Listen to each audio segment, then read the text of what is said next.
So now let's talk about the shape of a data set. So one thing that we can look at is something called histograms, and it's a way that we look at quantitative data that we have kind of put subdivided into groups so we can see the shape of the data set. So a histogram displays symmetric distributions of a data set. So it can be a really pretty bell shape. It could be bimodal because if I have two modes, then I could have two like curves in my data. It can be all different kinds of things. So let's look. So this is a symmetric histogram.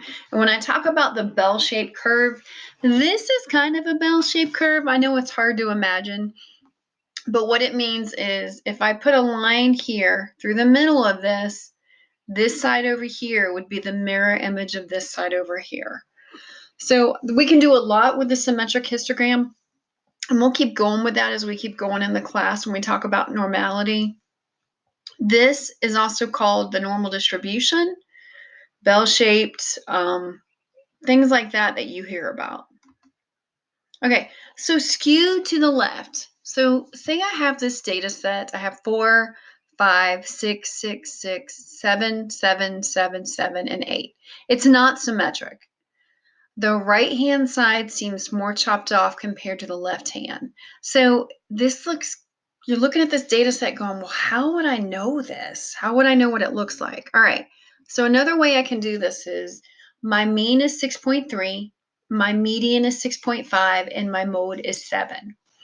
So because my mean is less than my mode, and they're both less than, because my mean is less than my median, and my mean and my median are less than my mode, I'm seeing that it's skewed.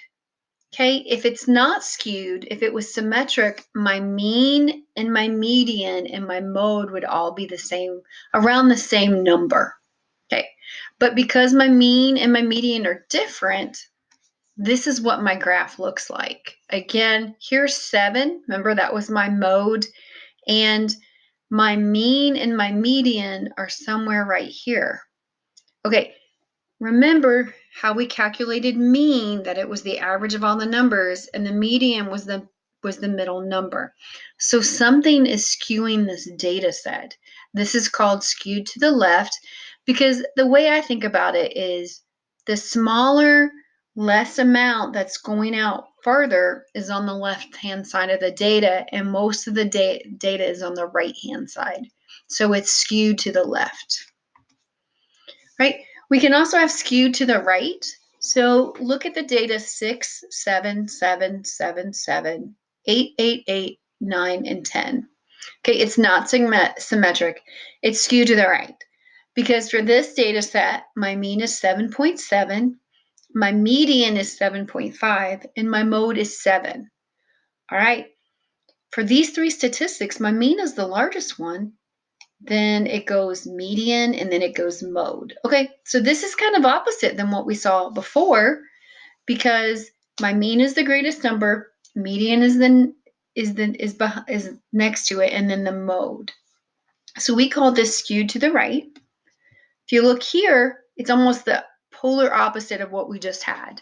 I have all the data basically on the left, and it's skewing out here to the right. That's how you think about those, okay?